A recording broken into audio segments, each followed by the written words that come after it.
Welcome to Cigar Time, your friendly Tuesday evening cigar show featuring Cigar Stars.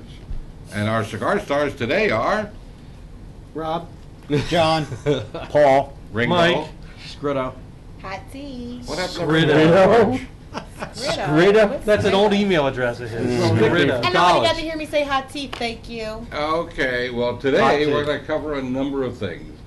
First, we're going to talk about the Perdomo Champagne Sun-Grown. After that, we're going to talk about the Cuban embargo on cigars, which is a very interesting topic.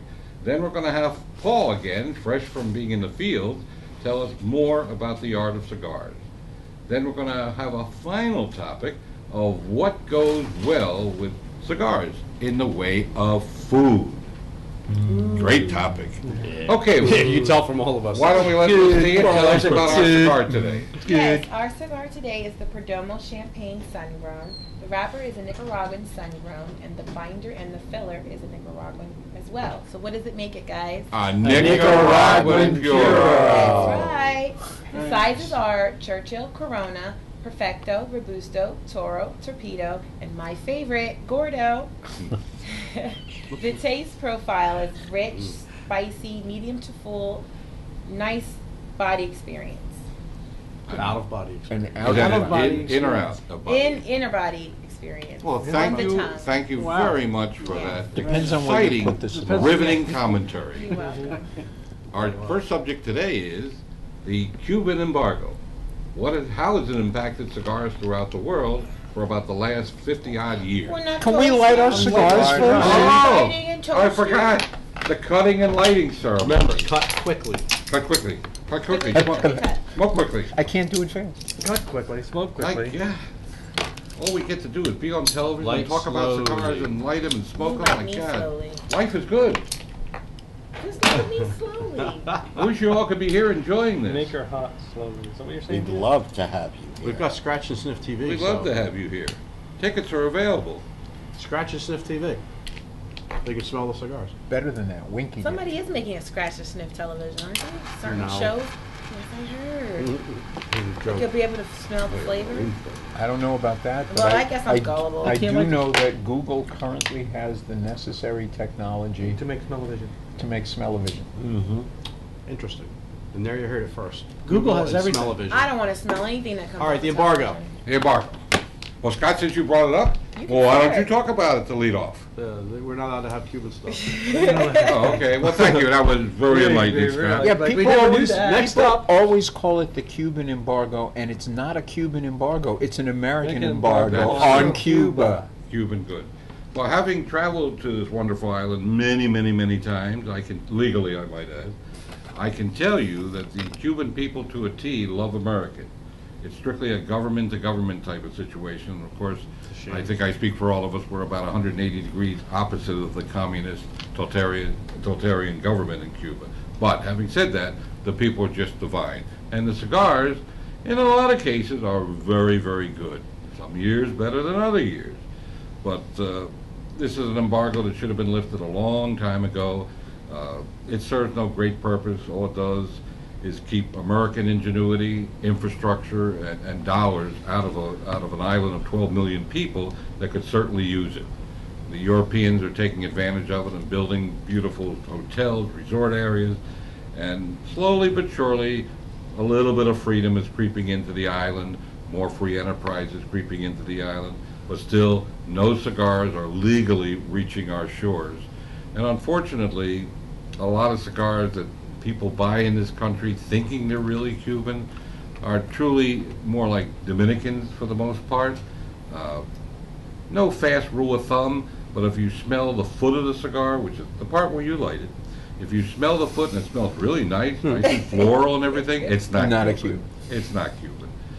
There are many ways to detect a phony cigar.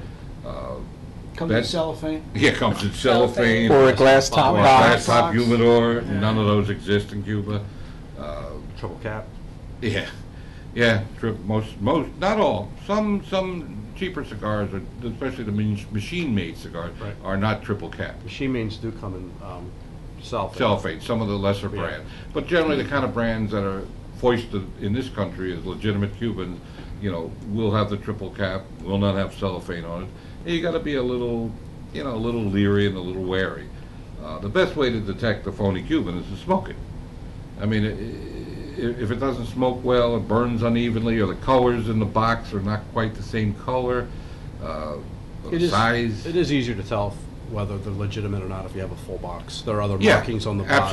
absolutely. Holographics under black light that you can take a look at. Absolutely. Serial numbers, Yep. stuff like that. And I think the main, even when the embargo is eventually lifted, the main problem is going to be a lot of the distributors in Europe, in the Middle East, in certain other countries who have supported Cuba throughout the last 50 or 60 years, supplied them with the capital for refrigeration and the Agriculture. agricultural projects, which the Cuban government has been a little short on.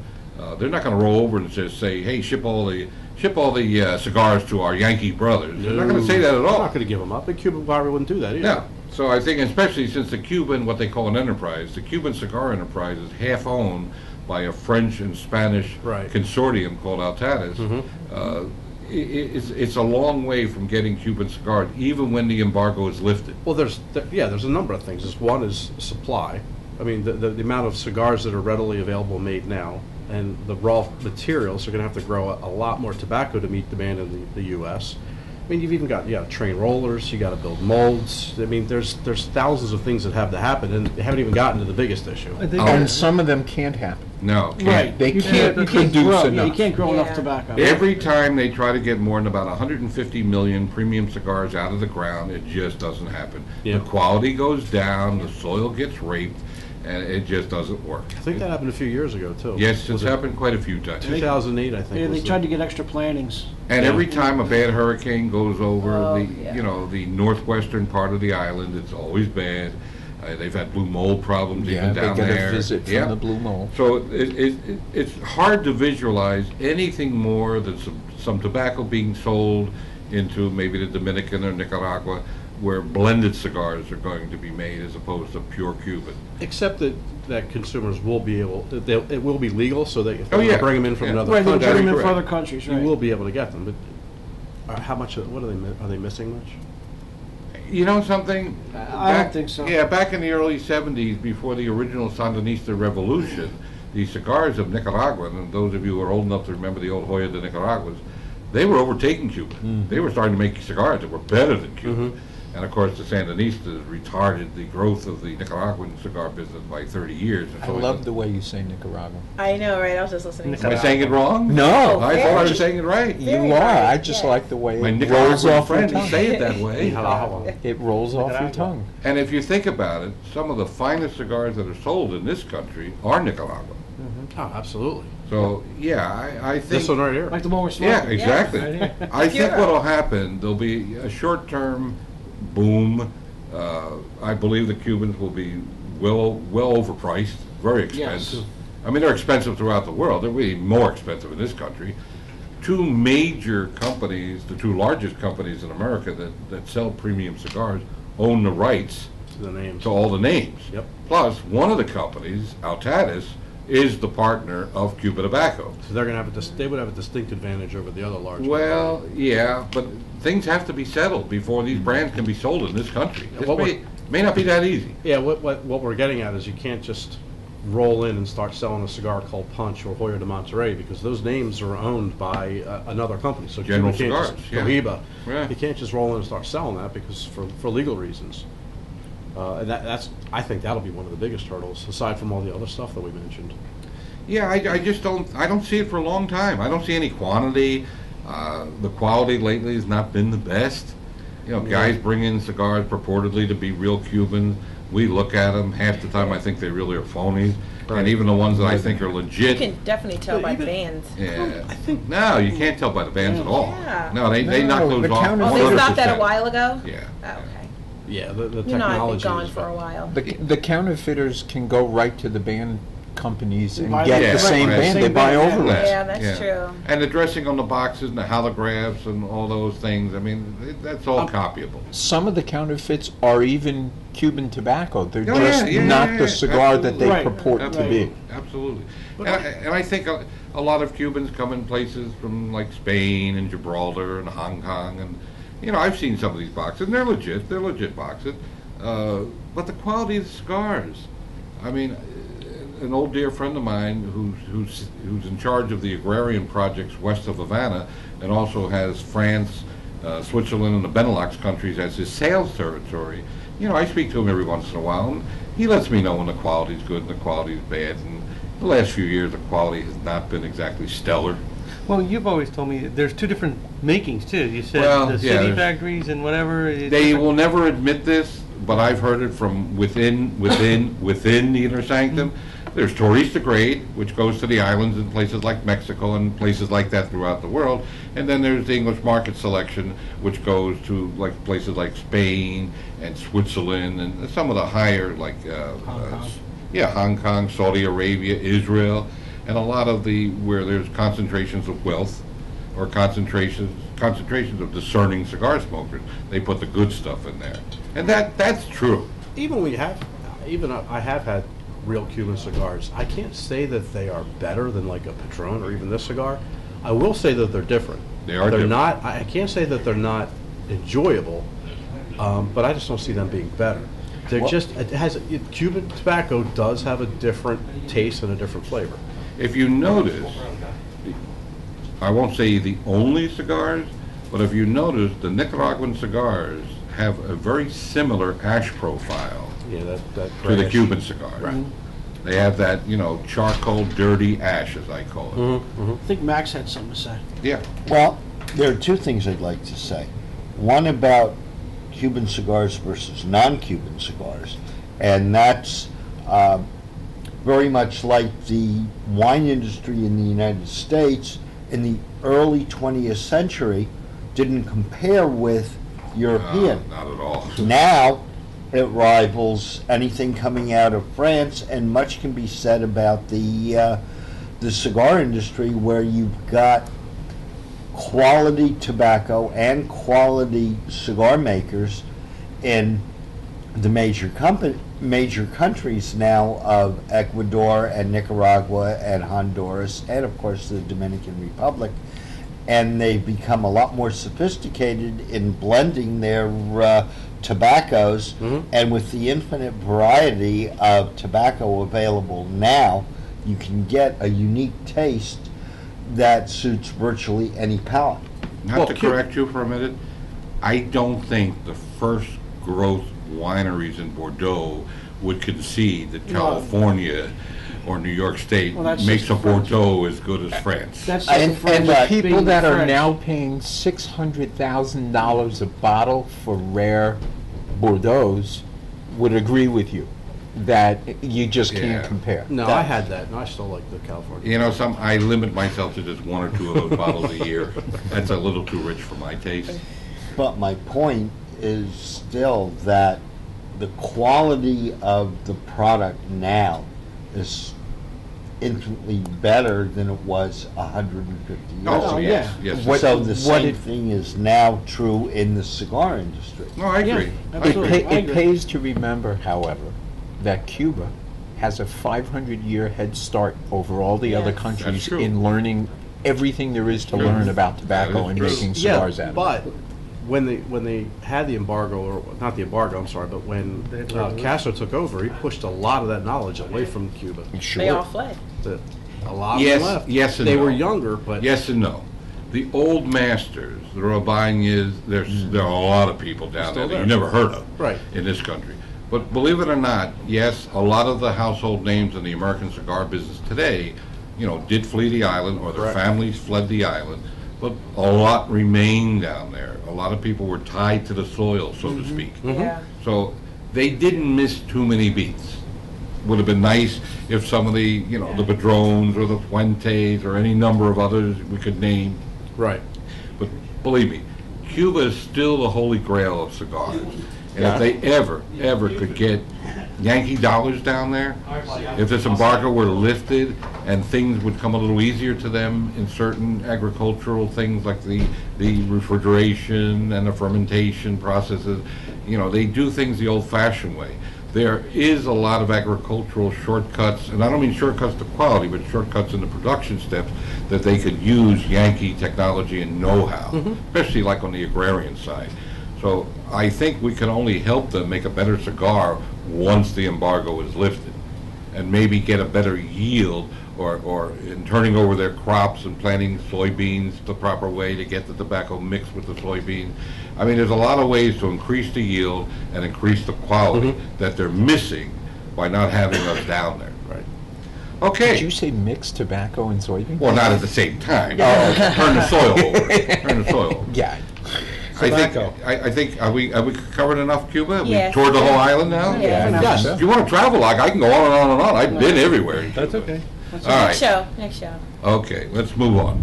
I think at this point in the program, it's time for us to resume our commentary with Paul in the field. Take it away, Paul. Hi, guys and gals. If you remember, last week we left off at the completion of fermentation. So the leaves were all fermented. But now what you have is hundreds of piles containing thousands of pounds of leaves. And what do you do with them? Well, the first thing you do is you call in the strippers. Hey! Cheers! Come on, guys. I was waiting for that to happen. Wait a second. I've been in a lot of tobacco plants. I don't recall strippers. Oh, you cannot do tobacco business without strippers. I think I know which kind of strippers you're talking about. The people referred, or the women, I should say, referred to as strippers in cigar plants are the people who strip the stems out of the leaves. And if you ever get a chance to see people doing it in the traditional way, it's fascinating. Yeah. They lay each leaf flat on a table. They spray it with just a little bit of water to make sure it's nice and elastic. They spread their hand over the leaf at a certain angle and take the end of the stem, wrap it around their wrist, and they snap their wrist. And the whole stem comes out wrapped around their wrist like a little rat's nest. And then what they have are two perfectly even halves with no stem in the middle. So stripping is a big job when you're talking about literally thousands and thousands of pounds of tobacco. Good tips, too. The tips are excellent. You got to bring a lot of $1 bills. So now the tobacco is stripped, and at that point begins another process that is long, labor-intensive, and very important, and that's sorting. And there are a lot of different parts to the process of sorting tobacco. The first is that you have to sort it by where on the plant it came from, because leaves from, and I think I mentioned this last time, leaves from different places on the plant have very different flavors. And they're classified by height. So the lowest level leaves on the plant are called velato, and they're primarily used in the filler. And if you go up after 2 layers of velato, you come to a section of leaves called seco, which in Spanish means dry. And it's not that the leaves are dry, it has more to do with the flavor of the leaves, which is kind of dry and a little bit astringent in your mouth. If you continue on up the plant, you come to the viso. Viso is closer to the sun, so it undergoes more photosynthesis. It's a more flavorful and stronger leaf. Actually, the higher up the plant you go, the stronger it gets. And viso is mostly used to add oomph to filler, but it's occasionally used as a wrapper, just because somebody wants to really bump up the power of their cigar. Next up the plant is the ligero, which you probably hear about a lot because ligero is the primary. Really? Am I boring you? Wow. Wow. He's ready for his hot date. That's what his problem is. Wow. Can you believe Are we that? keeping you up? I can stop if you want. They're making me drink this decaf coffee. Did you have now. too That's much what the problem Chinese is. food for dinner? Ooh, I got that one. Oh, wow. Finally Yeah, one. she can't see this shit. Anyway, ligero is the leaf that is used primarily to add strength to a cigar.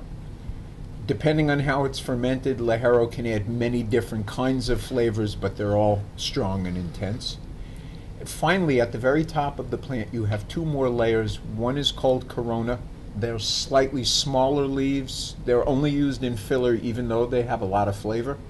And then there are little tiny leaves at the very top that are called Medio Tiempo, middle time. And those are called that basically because they haven't really had enough time to grow, and you don't let them because they're just going to suck flavor out of the rest of the plant. So you have to sort all of this tobacco by where on the plant it came from. Once you've done that, you now have to focus on the wrappers. And uniformity of color and placement of veins in the leaf is very important in the ultimate appearance of the cigar.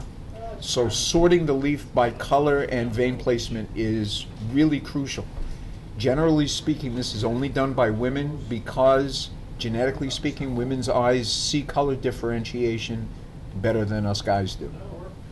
And basically, the sorting rooms in a tobacco plant are enormous tables with bright lights directly overhead so that they can look at the leaves, sort them by color.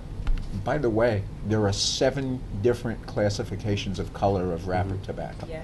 You know, we think of natural or claro, we think of rosado, we think of oscuro and maduro, but there are classifications between those. So there are 7 in total. Once that's done, everybody trades tables and they do it again. And the reason for that is just to put another set of eyes on every break group it of down. leaves and make sure that they're truly, truly uniform. So now you have sorted wrappers, and you have lots of filler and some binder, and the process then moves on to blending, where someone decides which kinds of tobacco to combine to get the flavor that they want. But that's going to be for another episode. Very well put. I have a question. Make it a quick I'll one. make up an answer. All right. Don't make up Why an should we answer. believe you? No, I wanted Because to he talk says about- it. He says it with such Yeah. My conviction. point was that It Paul sounds has, like he knows Paul what has he's a talking lengthy about. background in tobacco, and I Oh, I thought it would thought be you helpful. were going to say he has a lengthy background in BS. no. well, that too. Or he has a BS from I college. think he introduced him with the lengthy background. Well, No, he didn't. What, that did was you- very, very educating and enlightening, and I'm really thrilled to have heard all that for the umpteenth millionth time. But you know what? As funny as that may sound, I just love hearing. As much as I know about this stuff, I love hearing I always it. hear something different. No, Well, I because you changed can't- No. I mean, when I pick up on something different every time I listen to Paul, there's something I Yeah. didn't either hear or something new he adds to it You, that I you know didn't what I know. like about listening to Paul? The passion that he Yes. has. Yeah, he does have passion. Let me Yeah, tell you passion. that as much as I love blending, which is my absolute favorite thing to do, I am crazy about everything to do with the tobacco. I love to I be in believe the that. fields when we're putting the I plants believe out. When we're picking the orphans off the plants, I love to get out there, and the smell in the fermentation barns Yeah. is like pure. You don't even have to smoke. You can Yeah. just Yeah. be in there, and there's all of this great stuff in the air. Well, I think it's time now to review our cigar. We can So, do that. Good to me. let's start with Rob. I'm pretty sure I know what Rob's going to say. Perdomo Sungrown Champagne. This, in my opinion, is the best champagne that they make. This is a relatively new cigar. It is a not- very new cigar, and I just love every aspect of it. I love Nicaraguan tobacco. This really suits my taste palette.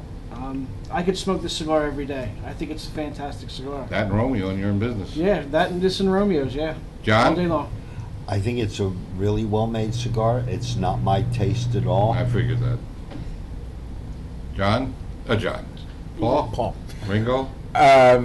George. I like this cigar a great deal.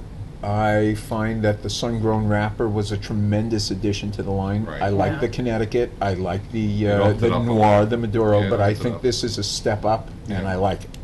Mike? I like the cigar, but it's a little above my normal taste profile. Yeah, okay. But it's very good. I do enjoy it. Interesting. I love it. I love Nicaraguan tobacco. I love sun-grown tobacco.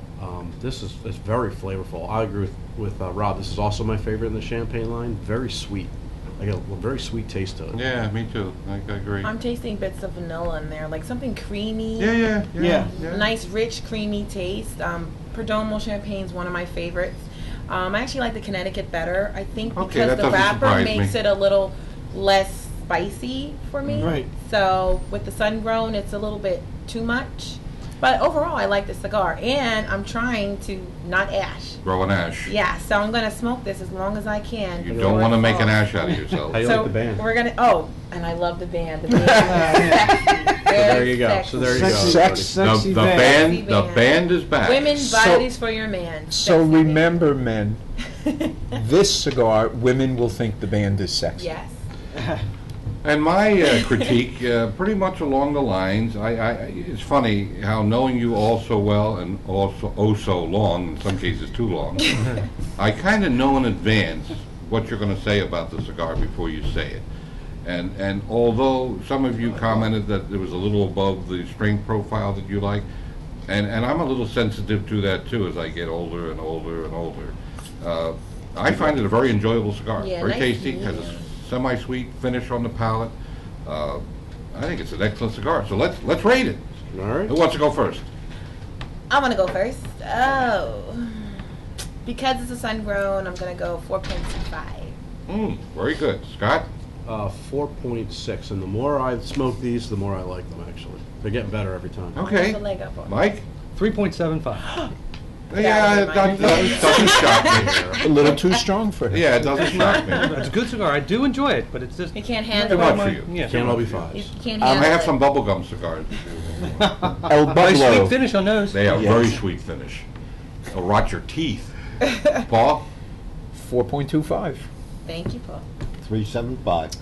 4.5. Yeah, I go solid 4.5. Yeah, I'm with you. It's got, again, the right price, value, Yeah. quality. You know, it's a great cigar. It's just very good.